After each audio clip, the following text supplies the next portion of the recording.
Shalom, welcome to Simcha, a talk of the Rebbe, 6 and 6, 6 minutes and 6 days in a week. And we are in the sixth session of the Simcha, and we're obviously going to conclude. And we were talking about happiness on Succos because of the water drawing ceremony. Then we said the sages went beyond themselves in the happiness. And then we went on even last time and just saying, where do you see happiness? Not just a smile on your face, but if you go the extra mile. Now, this idea of happiness is very, very revolutionary. You say, well, it sounds nice.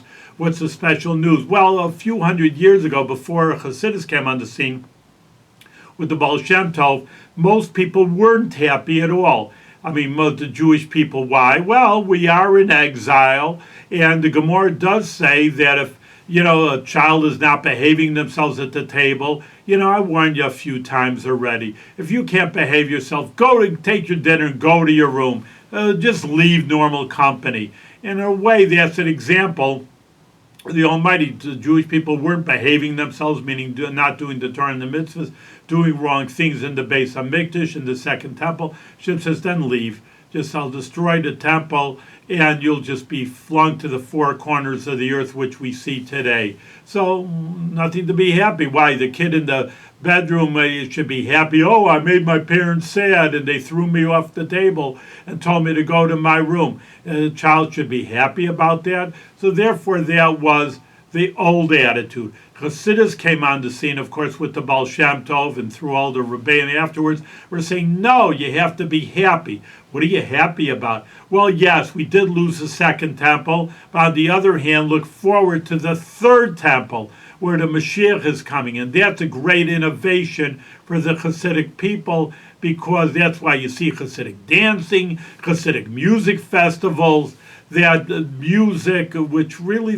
wasn't so much music. People don't understand that. Very few tunes were sung in the show before the Baal Shem Tov. Now everybody's singing and dancing and happy, but that's an innovation of Hasidus that's really infiltrated the entire Jewish community. No matter who they are, people want to be happy. And that's an important point for surely our generation. You can see that if you go around and you don't feel good about it, you feel sad. Who wants to be Jewish? Who wants to do Torah and the mitzvahs? I don't want to be sad, especially in the Western society that we live in. Let's be happy. Everything is fun. That's the big word. Let's have fun and let's have a good time.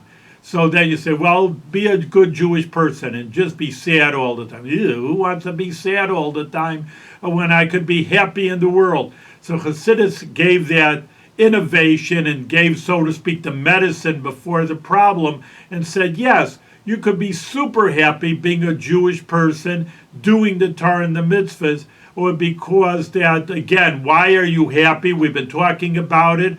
You're connected to the Almighty. Nothing greater than the Almighty making God happy. You're happy because of that, and you're affecting the greatest mission in the world. You're bringing godliness into the world. That's the best thing you can do. It's better than any profession in the world. I mean, professions are important, and you have to work in the world, but isn't it the greatest thing that you're bringing the ultimate purpose of the world and finishing the goal is to bring God down here? As the Rebbe said in his first discourse, is that this is our generation, is to bring the Almighty down to earth, down here, and that's very important for us, and that's why we should be super happy, because we're finishing the job, we're almost done, and the Rebbe tells us that we're almost done. I mean, we're just about done. Hopefully Mashiach comes any day, but for us also, it's not just, okay, when the Mashiach will come, then, there'll be peace, as the Rambam says, there'll be prosperity. Fine, beautiful.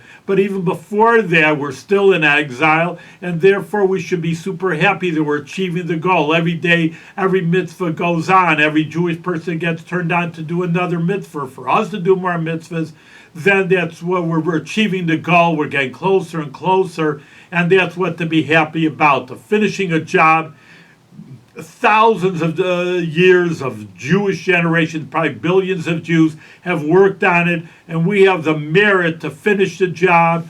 And it says in the Gemara that the mission is the project is called on the people who finish it. and do the right thing. So it actually says, when Moshe Rabbeinu, it says the Jewish people brought into the Eretz Yisrael, into the land of Egypt. He says, well, wait a minute. It was Moshe Rabbeinu. For 40 years he was working on bringing the Jews into Israel. Why did you say the Jewish people? And the Gemara then concludes the point that we're trying to make is if you finish the job, that gives you the credit. I always say, and it's a true story, that John F. Kennedy, the Democrat, said, let's go to the moon. We're going to fund the moon. All right, they were working on the moon. Finally, July in 1969, that they do go to the moon. But in the meantime, Richard Nixon, the Republican, is the president. So there's a plaque on the moon that it says America was here first, United States of America. And just like on the highway, they say who the governor is. Not that he made the highway, but he's the governor. So Richard Milhouse Nixon is the president. They said, well, wait a minute, you're only in office for 6 months. We've been funding this project for 8 years over here, so why do you get the credit? Well, that's exactly what the Gemara says. The one who finishes job gets the credit. So to our generation, we should be happy. We're finishing the job that thousands of years and generations didn't complete. We get the credit for completing it out, and therefore we have to be happy about it. Thank you very much.